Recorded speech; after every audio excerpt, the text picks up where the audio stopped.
Good morning, everybody. It's George down George's Kentucky Workshop. A proud American. Working on Miss Joe's Monster 1600 bike.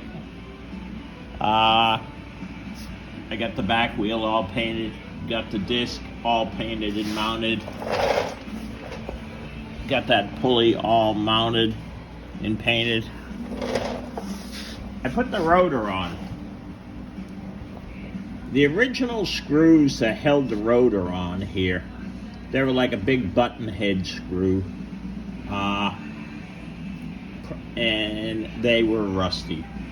So what I did was I put these stainless steel socket head cap screws on here, and it was great. I had them on there last year and all that, no problem at all. Well, I painted this. I had this rotor off and I painted this and all. And I wanted to put a little stainless steel washer underneath there. You can see that. Well, that washer measures 30 thousandths. Actually, it's about 28 and change thickness. So I get the new tire all mounted and the new tube and all this good stuff. And I put it on there. And something is dragging, and it was like, what is dragging? Well, the heads of the screws, there's one right there. When it came down to the bracket, it was just barely scuffing the caliper bracket down here. So I took each one of these out, put them on the lathe. I took about 32 thousandths off of them. They clear. It's wonderful. So she's getting the gas tank and the fender painted by somebody. That's what they do for a living. So it's just me down here now, and I'm just about ready.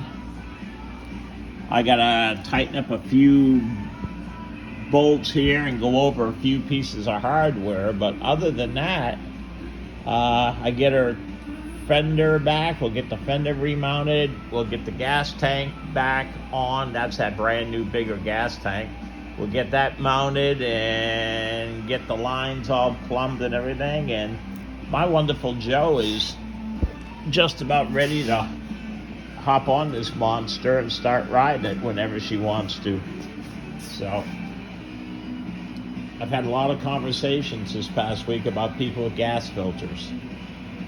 And go with a big filter and go make sure it's 10 micron.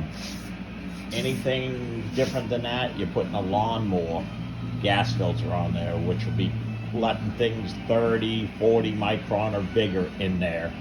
And I don't want to take that $300 carburetor apart. So it's a pain in the ass just to get that carburetor off, let alone take it apart. As a matter of fact, I have one over here. The original carb to go up to Eddie, my carburetor specialist up there in Raymond, New Hampshire. But I was talking to a guy the other day that was saying these Harley carbs that you're buying on Amazon for $70 would go on here.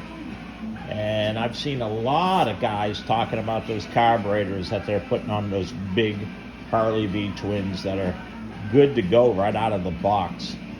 So hopefully I'll never have to touch that monster carburetor ever again.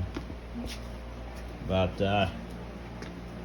after you get the tank in there and you gotta disassemble all the air intake and the funny stainless steel lines and all this stuff here for the funny red button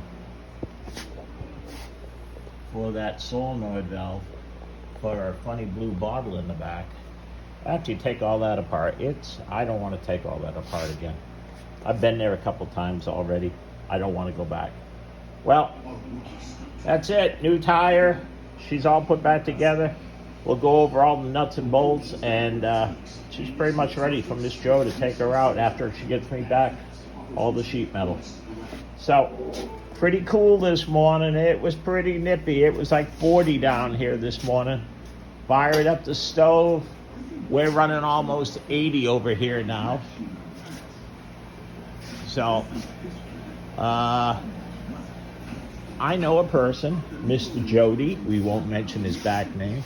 But Mr. Jody, here is that high nad wire feed welder. You can see by my hand, it's pretty small. And this is what it is. It is super simple. It is great. I've probably run a couple of pounds of wire through it. It's incredible. And of course, here is the TIG that you were talking about. Mine is a hit box, not a shit box, but a hit box. And this will do stick as well as TIG. And of course, there's the old Cut 50 plasma cutter. That if you're doing thin stuff, I'll say, that will do 3/16 to 1/4 inch in a single pass. That's a wonderful machine down there. But I've got them all in my Harbor Freight revamped cart that I made. I put this upper shelf on it. But there's the argon bottle on the back. It's a pretty good rig. But I don't see how you could go wrong. I am not a professional welder. I do things like this, and I do what I need to do, and this stuff works great. All right, everybody. That's it. Have a good day. Stay warm. Tomorrow, 70-ish degrees in Western Kentucky. So that's it, everybody. Take care. Have a good day.